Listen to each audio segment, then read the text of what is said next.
by supporting, by joining us, by joining the demands of the global south and the global north to impose our tax on the rich. Pay up! Pay up!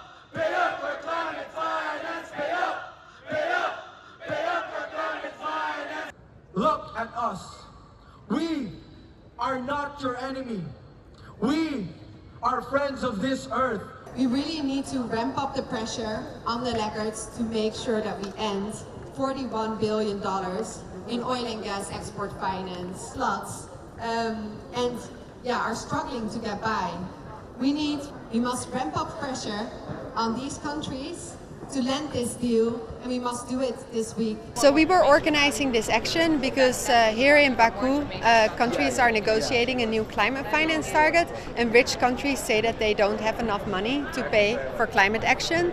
But while we gather in here in Baku, governments are also gathering in Paris, where they are discussing a deal that can end $41 billion a year in oil and gas export finance. And this is critical because these are government handouts to the fossil fuel industry, and we know that if we want to reach climate goals, we cannot have any further investments in new oil and gas. Year on average from 2020 to 2022.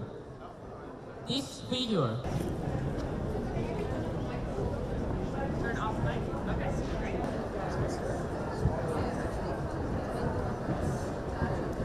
most of it will come on a vessel built in my country.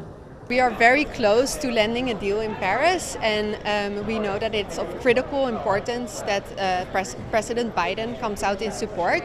He has an opportunity here to land a deal that Trump will be unable to undo, and this is really, really important for Biden's climate legacy. If Biden comes around, then this will help mount pressure on the other laggards, including Korea, Turkey, and Japan. Of the programs, we'll go into interviews now. If you would like, we've got here the because our leaders are not doing so. All right, we'd be happy to take. There's a good chance they might come to an agreement. A lot of it depends on what the United States decides to do now as President Biden prepares to exit. This is really one of his last chances to cement his legacy. He's done a lot for climate, but if he leaves without solving this one thing, it would be a disaster. It's a disaster that could lead to hundreds of billions being spent on fossil fuels and lots more emissions. I stand before you today as a proud leader representing the hardworking banner for livelihood pressure. This must end.